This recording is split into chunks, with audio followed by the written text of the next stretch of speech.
Why is it that the more you share, the more others pull away or use it against you? Why do your goals seem to lose power the moment you speak them aloud? In today's world, we're told to share everything, to be open, vulnerable, raw. But the truth is, not everyone deserves access to your inner world. Some things lose their strength when exposed too soon. The Stoics understood this deeply. Marcus Aurelius, Emperor of Rome, wrote a personal journal never meant for anyone to see. Why? Because silence preserves energy, privacy protects clarity, and in a world that rewards noise, restraint is rare power. This video is not about fear, it's about sovereignty. Because when your life is always on display, people start collecting your weaknesses like weapons. That's why we're exploring 10 things you should keep to yourself. Not to hide, but to grow in peace. Not to isolate, but to move with quiet control. If that speaks to you, hit the like button. And if you're ready to protect your energy and live with Stoic strength, subscribe. Let's begin. Number 1. Guard your plans. There's a strange law of life. When you speak your plans too soon, they begin to lose their power. That spark you feel when sharing your ambition. It feels like momentum, but it's not. It's a counterfeit high. It gives your brain the reward before you've done the real work. The Stoics warned us about this. Epictetus said, "If you want to improve, be content to be thought foolish and stupid." Why? Because true growth is quiet. It doesn't need validation. It doesn't seek understanding. It simply is, until the results make it undeniable. What happens when you announce your dream too early is subtle but dangerous. First, you invite external expectations. Now you're no longer doing it for yourself. You're performing for others. Second, you invite internal complacency. The very act of talking gives you a false sense of progress. You say it, people nod, you feel understood. But nothing has been built yet. The mind tricks you into believing you've moved forward when, in fact, you've only released the pressure required to act. Now consider the lives of real visionaries. Take Steve Jobs, for example. Before the iPhone shocked the world, there were no leaks, no teasers, no grand declarations. He worked silently, obsessively, protecting the vision from distortion. Because real innovation, real transformation needs a sacred space to form. Let too many opinions in too soon, and the original idea begins to rot. You're no longer building for purpose. You're building for applause. The Stoic idea of inner citadel applies here. Marcus Aurelius spoke of creating an inner fortress that no external force could breach. Your plans, your vision for your life, belong in that fortress. Not because they're fragile, but because the world is noisy, distracting, and full of projections. When you speak your goals, people will doubt you, minimize you, or even pretend to support you while secretly hoping you fail. Not because you're wrong, but because your clarity threatens their comfort. Seneca once wrote, "Associate with people who are likely to improve you. Welcome those whom you are capable of improving." But how can you know who those people are if you broadcast your path to everyone? You can't. Most people will not give you insight. They'll give you insecurity. They won't strengthen your resolve. They'll question your direction. And there's another subtle form of sabotage, envy. When others see your direction, they begin to measure it against their own.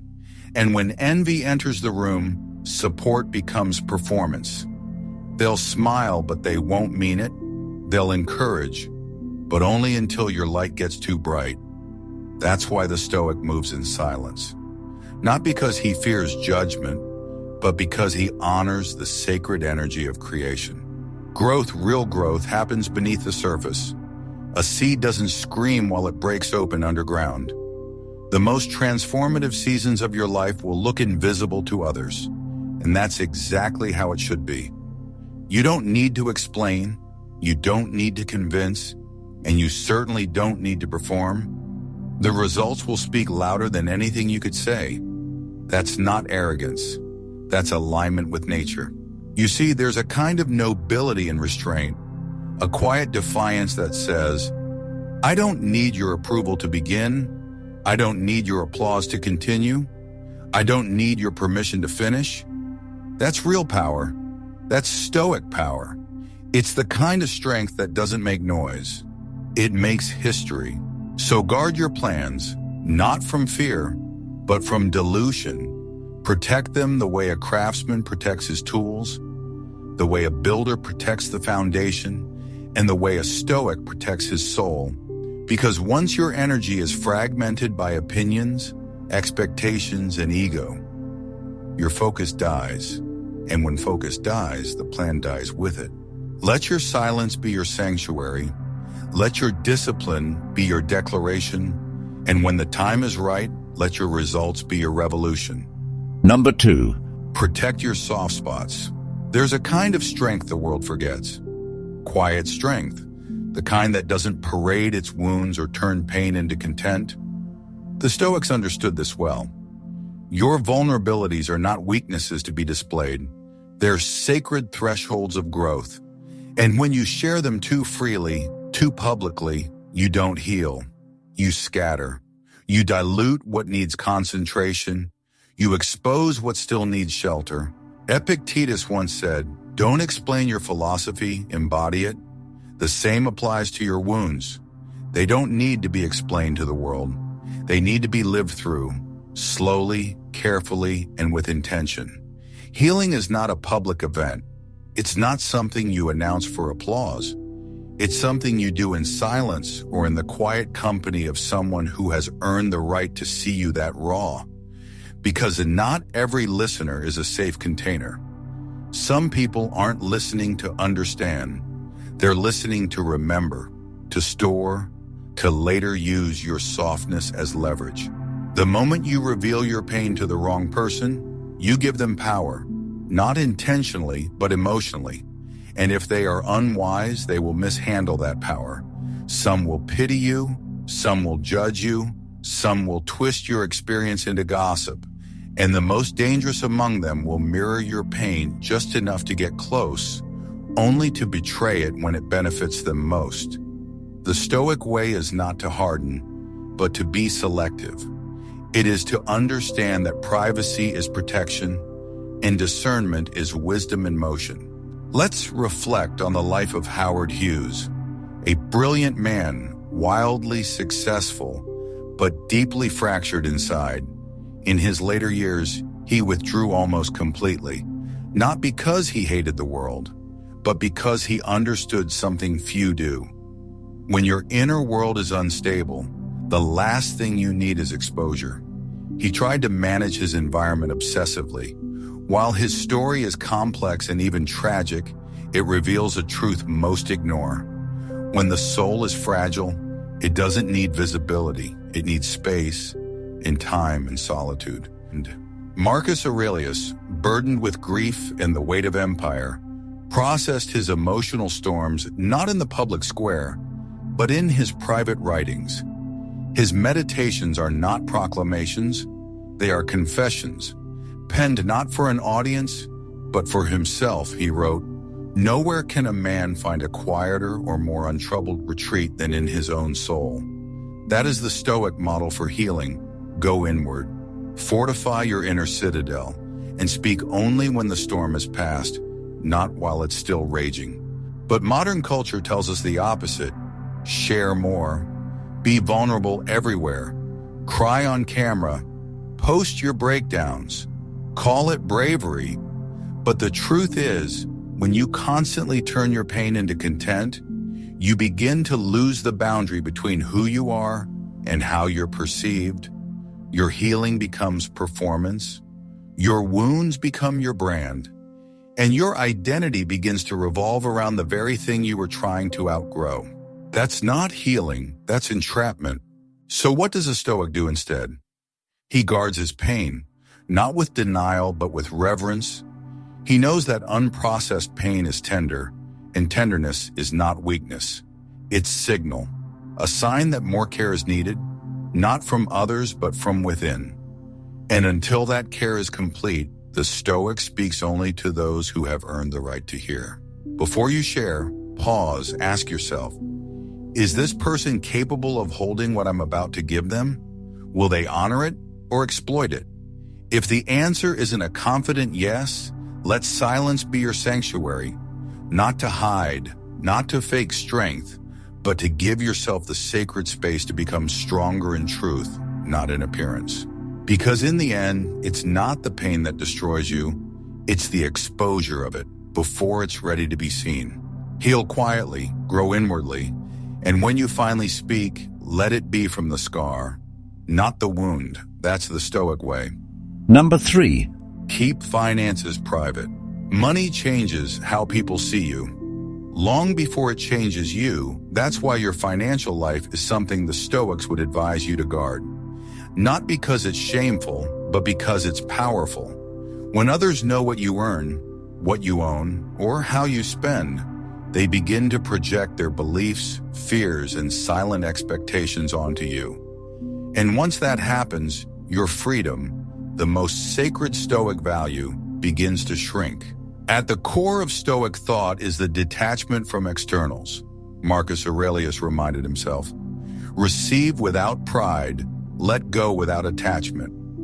Money is one of those externals. It is useful, it is necessary, but it becomes dangerous when it turns into performance.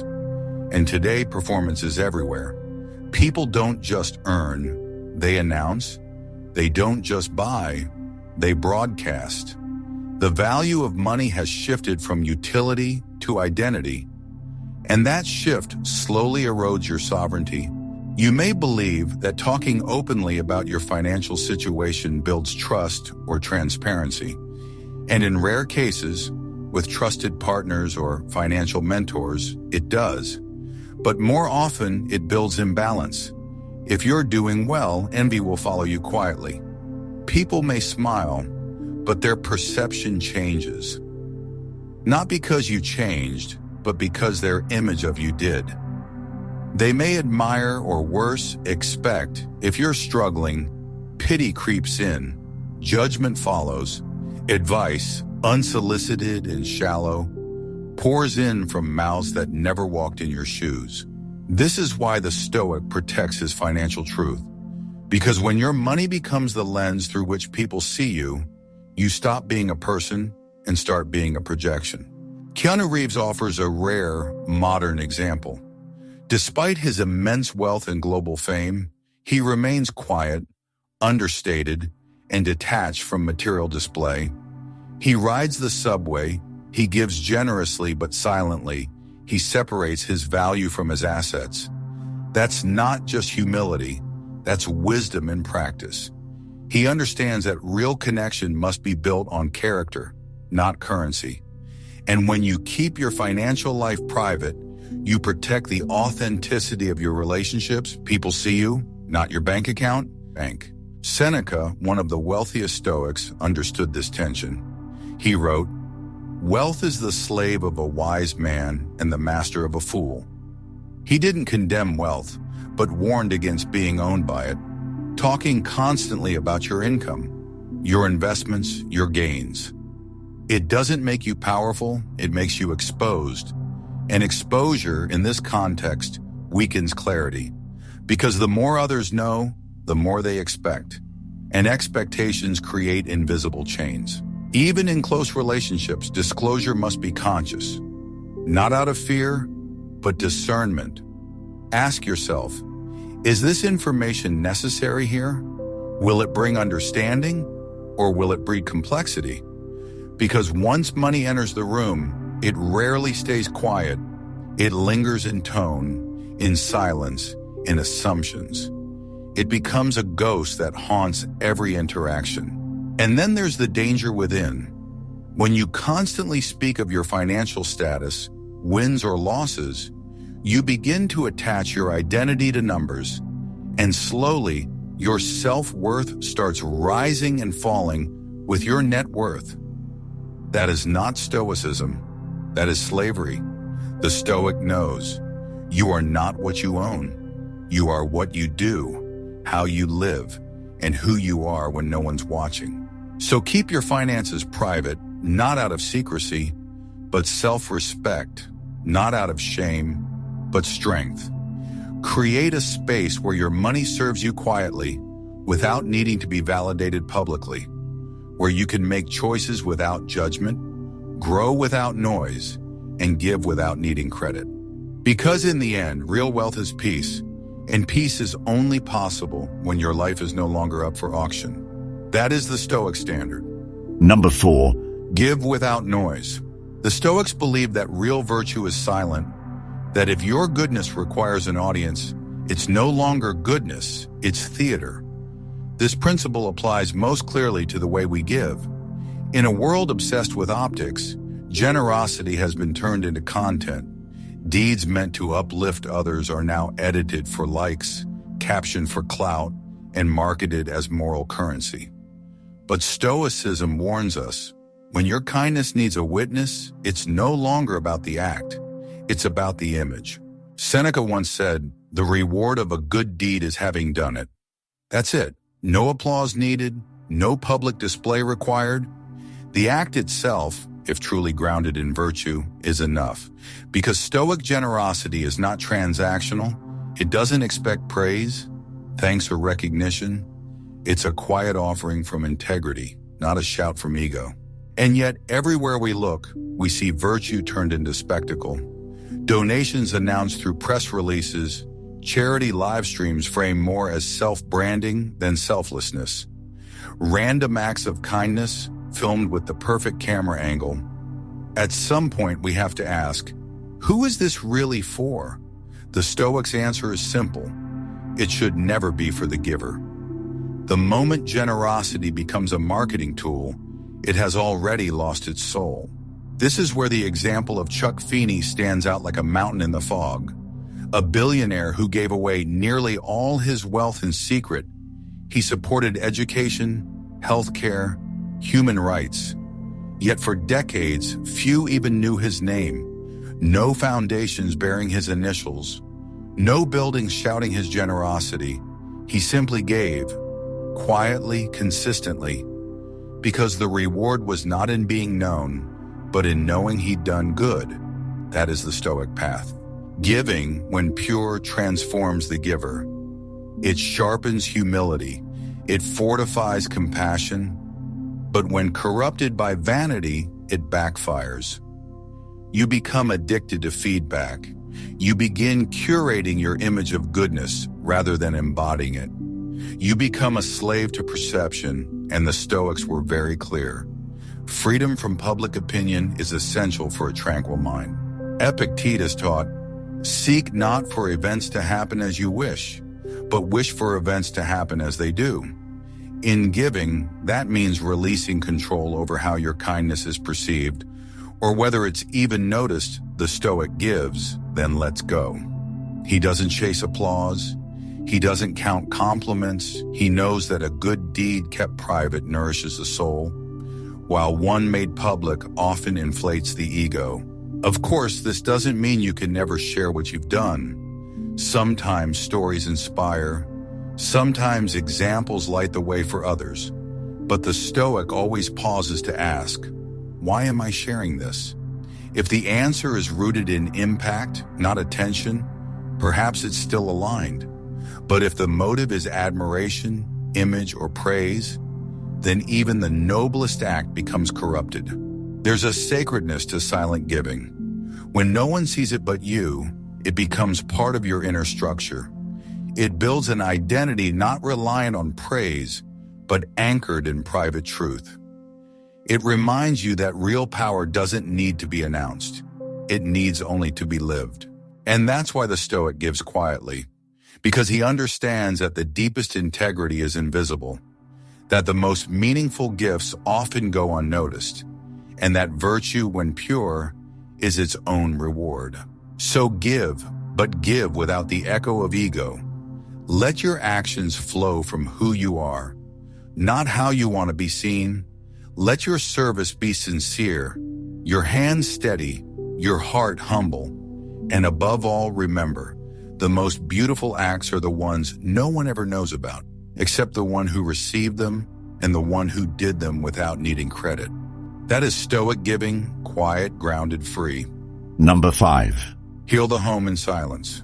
The Stoics believed that your private life is your fortress, not your theater.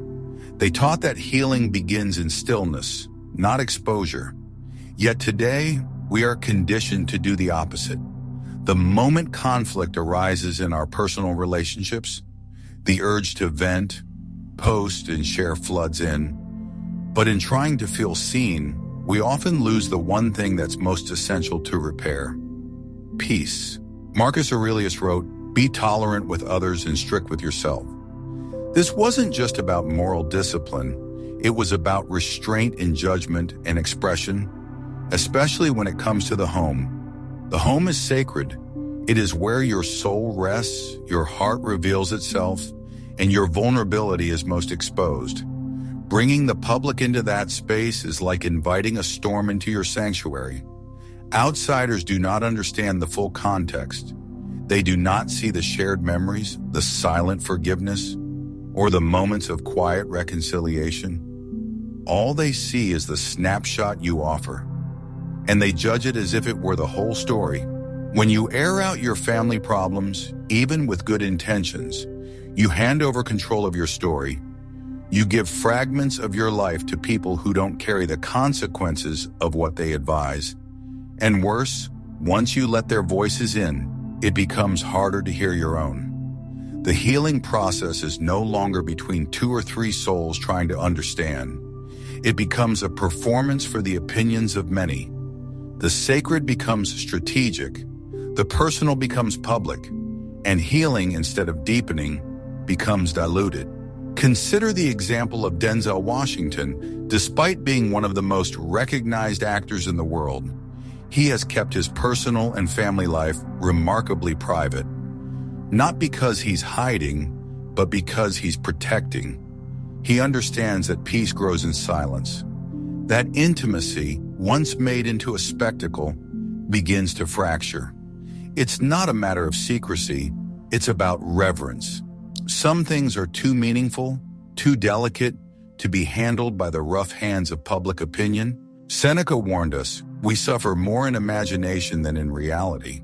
And when you bring outsiders into your private pain, their reactions, however well-meaning, often amplify your fears. A look of concern can become fuel for doubt. A casual comment can deepen resentment. Suddenly, you're not healing from the actual moment. You're spiraling from the added interpretations of others, and instead of finding peace, you become entangled in the perceptions of people who do not bear the weight of your experience. And then there's permanence. What you share in a moment of anger or sadness may be remembered by others long after the conflict has healed.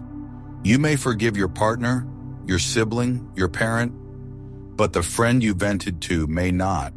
Their image of your loved one remains frozen in the pain you described. This is the cost of public processing. It traps people in versions of themselves they've already outgrown. Now, to be clear, the Stoic doesn't advocate for isolation. He doesn't bottle pain, but he believes in disciplined disclosure. Share with those who are wise, impartial, and invested in your healing, not in your drama. The goal is clarity, not sympathy, truth, not theatrics, and above all, resolution, not attention. Because when the cameras are off, when the followers stop caring, when the curiosity fades, it's still you and the people you love. And if you've sacrificed your privacy for public validation, you may find that the wound left by exposure cuts deeper than the one caused by conflict. So choose silence, not as avoidance, but as protection. Let healing happen quietly. Let conversations stay between hearts that matter.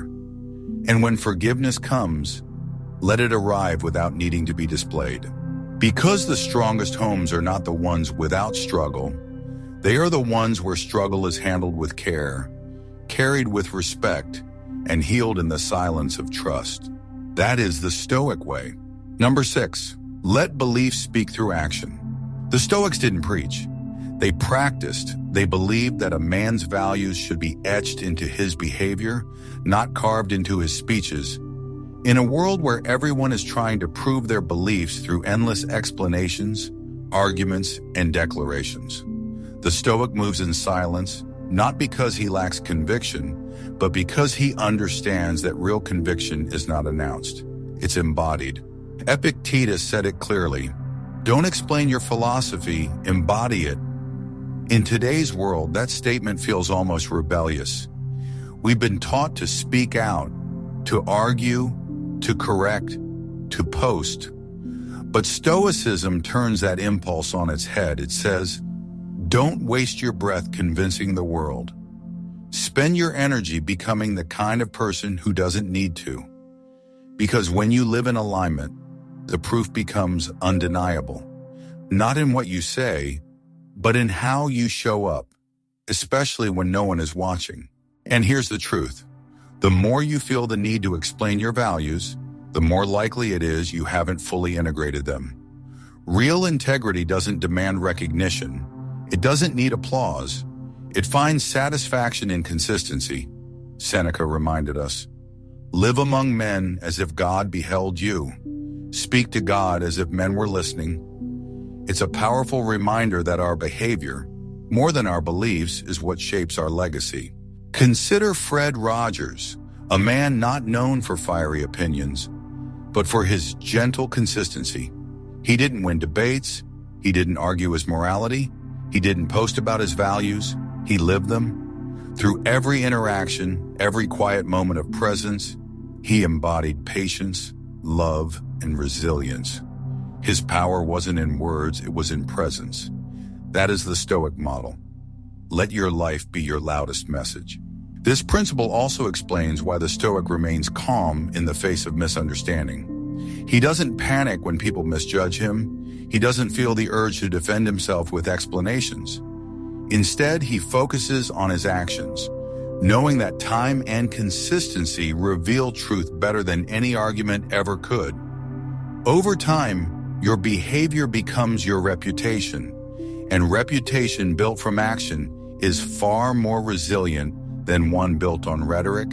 And yet the temptation to correct others is constant. Online in conversation, even in our thoughts, we burn energy trying to explain ourselves. But this is often ego in disguise. The Stoic doesn't fight to be understood. He fights to stay aligned. He knows that every time he reacts to prove a point, he's surrendering control of his energy, and control of energy is control of self.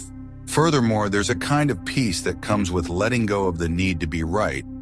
When you stop debating your values and start living them fully, you become anchored. You don't rise and fall with people's opinions. You don't perform. You embody. And in doing so, your life becomes a quiet, powerful rebuttal to the chaos around you. This doesn't mean you never speak your truth, but it means you ask, is this the right time? The right setting? The right tone? Often the most powerful answer is silence followed by action. Because action cuts through confusion, action builds trust, action has a permanence that words can't match. And in the long run, what matters most isn't how many people agreed with your argument. It's how many people were changed by your example. That's the Stoic measurement. Not applause, not attention, but transformation, both internal and external. So next time you're tempted to explain who you are, what you believe, or why you live the way you do, pause, ask yourself, can I show this instead? Let your presence be your philosophy. Let your decisions tell your story. Let your calmness be your reply to chaos. Because the world doesn't need louder voices. It needs quieter souls who lead by example, who move with integrity, who act instead of argue. That is the Stoic path. Number 7, keep love sacred. In today's hyper-connected world, love is no longer something people simply live. It's something they perform. Moments once meant for two hearts are now curated for thousands of eyes. Intimate gestures become captions. Private laughter turns into content. But the Stoics would caution against this. Not because love should be hidden, but because sacred things lose their power when constantly exposed. Marcus Aurelius reminded himself, "The soul becomes dyed with the color of its thoughts." What you surround your relationship with, attention, performance, judgment, begins to color it, and when you open your most vulnerable bond to the gaze of the world, that gaze begins to shape it. You may not notice it at first, but slowly, the energy shifts, conversations become filtered, affection becomes timed, and love turns into a broadcast. The deeper risk here is internal. When a relationship is overly shared, it becomes overly influenced. You start acting for an invisible audience. You find yourselves asking, "What will people think?" instead of, "What do we need?" And that question, repeated over time, erodes the foundation. What once was a private bond becomes a public expectation, and love, which needs safety to grow, begins to wither under the weight of constant exposure. Seneca once wrote to his wife, Paulina, not to impress, but to reflect. His words were not for the public. They were a quiet echo of his devotion. He didn't post his affection. He lived it. That's the Stoic way. Love is not about demonstration. It's about depth. It thrives in quiet, ordinary moments, in patience, presence, and shared resilience. And the more you protect those moments, the stronger the bond becomes. Now consider the example of Barack and Michelle Obama. Despite living under a global spotlight, they've managed to protect the sanctity of their relationship.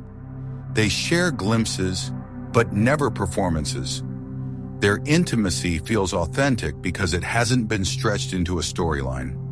They don't owe the world a show, and they know it.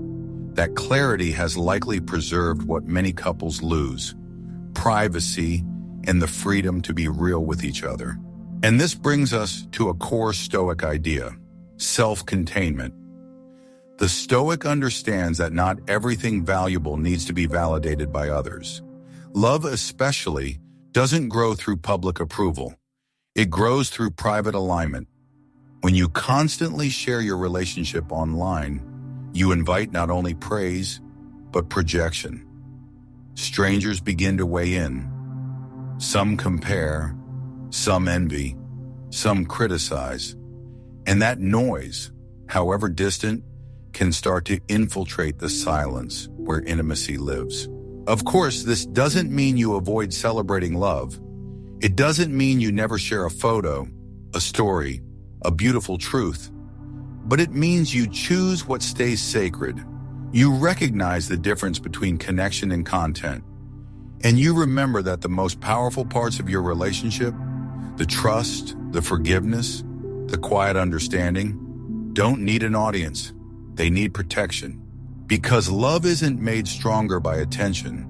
It's made stronger by presence, by choosing each other again and again without needing to prove it, by resolving conflict without turning it into a narrative, by sharing life not for display, but for depth. The Stoic loves fully, but protects fiercely. He knows that what's built in silence often lasts the longest, that the deepest bonds are the ones guarded from performance, and that intimacy, once turned into spectacle, begins to fragment. So guard your love, speak to your partner more than to your followers, choose moments over media. Let your relationship be a sanctuary, not a storyline. Because sacred things grow in silence, and when you treat love as sacred, it becomes stronger, quieter, and more real than anything the world could applaud. That is the Stoic way. Number 8, forgive without an audience.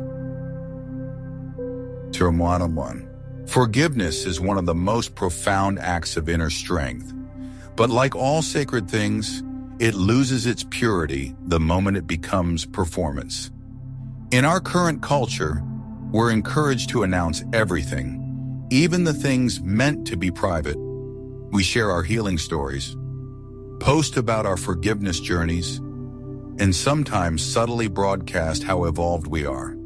But Stoicism reminds us, True peace doesn't require a witness. It only requires truth. Epictetus wrote, "It is not things themselves that disturb us, but our opinions about them." Forgiveness, then, isn't about changing the past. It's about changing our interpretation of it. It's the decision to stop carrying a weight that's been silently poisoning the present. And that decision, that deep, spiritual pivot, needs silence, not spotlight. Because the moment forgiveness is declared for others to see, it risks becoming more about how it looks than how it feels. When you forgive publicly, especially before you fully process the pain, you risk turning your healing into a narrative, something to manage, something to maintain. Suddenly, you're not just letting go, you're curating your peace. You're expected to remain composed, to never revisit the wound, to demonstrate strength even on the days it still stings. But the Stoic knows healing is not linear, and anything that forces you to pretend peace before you've truly found it delays that peace even further. There's also a deeper danger. Ego.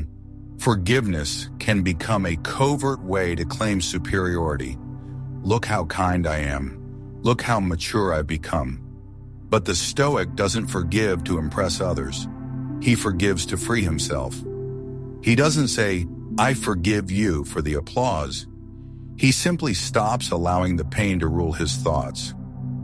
That's the essence of Stoic control. Mastery over your own mind, not dominance over someone else's guilt. And once you realize this, you no longer seek credit for moving on, you just move, lightly, quietly, and inwardly strong. Consider Nelson Mandela. After decades of imprisonment, he emerged not with bitterness, but with dignity. He forgave, not as a PR move, not as a brand, but as a way to lead forward. He didn't need to say it loudly, his actions made it clear. That's what Stoicism teaches, that the best indicator of inner peace is behavior, quiet, composed, consistent. Marcus Aurelius put it this way: "The best revenge is to be unlike him who performed the injury." In other words, your greatest act of power is to live unbothered, to move forward unshaken, to choose your character over their offense. Forgiveness doesn't mean the pain didn't happen. It means the pain no longer defines your future. It no longer pulls your strings. And if you truly forgive, it becomes less about making it known and more about making it real. You stop bringing up the offense. You stop using it for leverage. You stop revisiting it for validation. You move on, not to appear strong, but because you are no longer interested in being owned by the past. Your energy is no longer hostage to someone else's mistake. The Stoic forgives in silence because peace isn't proven. It's felt. It shows in your posture, in the calm of your tone, in the decisions you make when no one's watching. That is real forgiveness, and that's why it doesn't need to be shouted. It whispers from within, steady and free. So let go, not for applause, but for liberation. Release not to show others who you've become, but to return to who you truly are. And when forgiveness comes, let it arrive quietly like the dawn. No need to announce the light, it will reveal itself. That is the Stoic way. Number 9, grow quietly. Growth is sacred, and sacred things, the Stoics remind us, should not be paraded. They should be protected. In today's world, however, transformation has become something people announce. A new habit, post it, a new mindset, broadcast it. A single day of discipline becomes a declaration, I've changed. But true growth, the kind that rewires your soul and reshapes your character, doesn't announce itself. It reveals itself over time, in silence, through action. And it holds up not just in private, but under pressure. Seneca said it clearly, don't explain your philosophy, embody it. There's a reason he didn't say declare it or defend it. He said embody. That's the Stoic path. If you've truly changed, you don't need to convince anyone. They'll see it in how you no longer flinch at disrespect. They'll feel it in your calm when chaos strikes. They'll notice it when you respond with patience instead of pride. Real growth is wordless. It's presence. It's poise. It's the quiet strength that makes others ask, "What happened to you?" Not because you told them, but because you become unmistakably different. Here's the danger of announcing growth too early. It turns your transformation into a performance. Suddenly, you feel pressure to live up to the version of yourself that you've advertised. You're no longer changing for you. You're maintaining a brand. If you tell people you're healed, you'll feel ashamed when you struggle. If you say you've mastered anger, you'll feel fake the next time you snap. And so, the work stops being honest. It becomes curated. It becomes fragile. And deep down, you know it's not solid. The Stoics taught that the only real audience that matters is your own conscience. Marcus Aurelius didn't write his meditations for the world. He wrote them as a private reckoning, a space where he could fail, reflect, and recalibrate, without judgment, without applause. And that's the soil where real growth takes root. In silence, in solitude, in sincerity, without needing to protect an image. Let's take Maya Angelou. Her transformation was never self-congratulatory. She didn't need to declare herself wise. She was wise. Her words carried weight because her life had been forged in pain, reflection, and rebirth. She moved with clarity.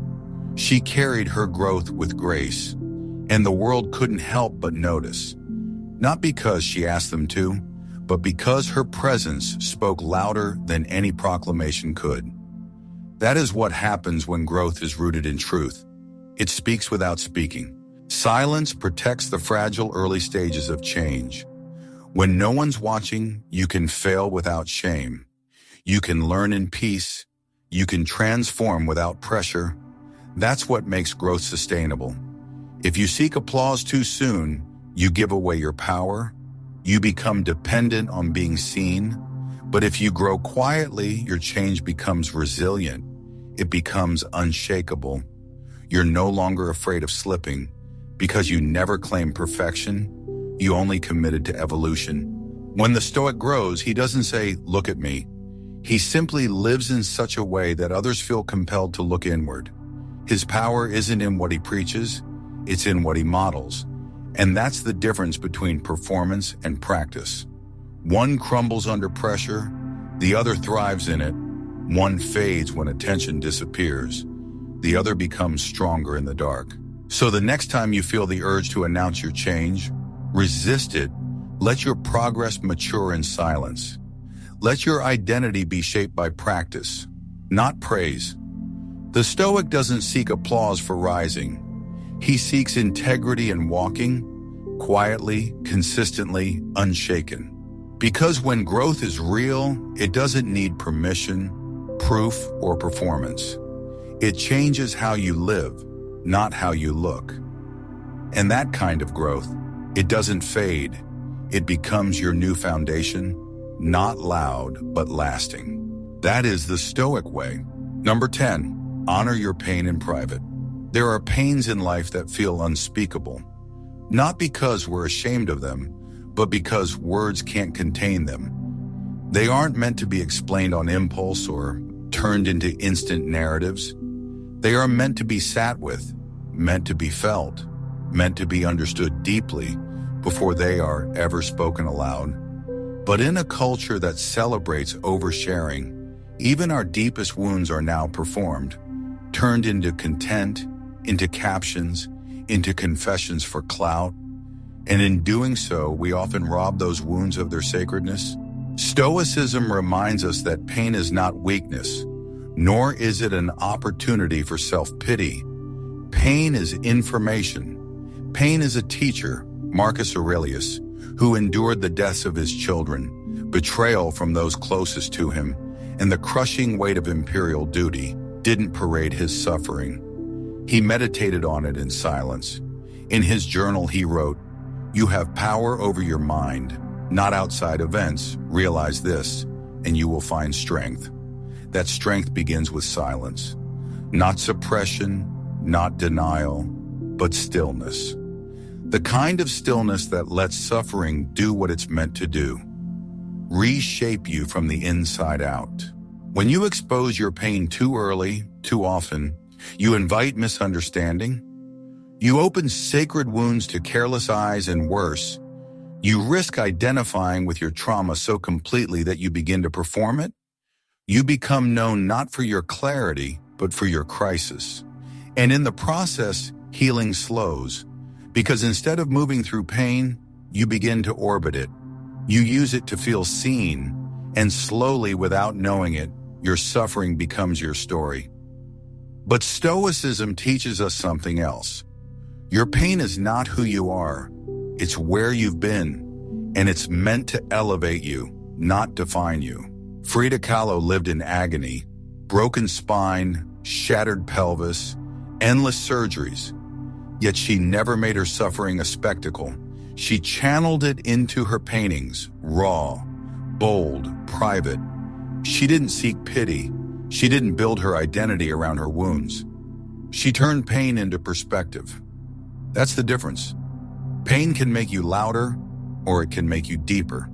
The Stoic always chooses depth, and this depth, this quiet transformation, happens away from the crowd, in the solitude of reflection, in the still moments where no one is watching. The Stoic doesn't rush to explain his suffering. He lets it work on him. He listens to it. He breathes through it. And when it softens, when it teaches, when it refines, only then, maybe, does he speak. But even then, not to gain sympathy, not to impress, he speaks to serve, to illuminate the path for others, never to relive the pain, but to reveal the wisdom. There's a reason Marcus wrote privately, a reason Epictetus warned against becoming a philosopher only in speech. The pain that matures you is rarely the pain you tweet about. It's the one you cry through in silence. It's the one that breaks you down in private and rebuilds you without anyone knowing. It's not performative, it's transformative. So if you're hurting, honor that pain with your silence, sit with it, let it whisper, let it show you what matters. Don't rush to turn it into a post. Don't dilute it by making it public too soon. Not every lesson is meant for the world. Some are meant for your soul alone. When the world sees you strong, composed, and clear, they may never know what you carried to get there. And that's okay. Your pain doesn't have to be witnessed to be real. It doesn't have to be validated to be valuable. Because healing isn't a performance. It's a private, sacred becoming. And the deepest strength is not the one that is declared.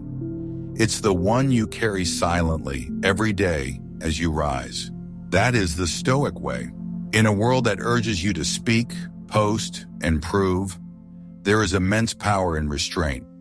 Not the silence of fear, but the silence of mastery. The Stoics knew this. What is sacred must be protected, and your life, your growth, your peace, they are sacred. You do not owe your plans, your pain, your healing, or your love to an audience. You owe it to your future self to guard them wisely. So as you walk forward, ask yourself not, who needs to know this? But does sharing this serve my peace or sabotage it? Let your presence speak louder than your posts. Let your silence become your strength. If this message resonates, like the video, subscribe and share it with someone who's been giving away too much of themselves. The Stoic way is not loud, but it is lasting, and it begins with you choosing privacy over performance.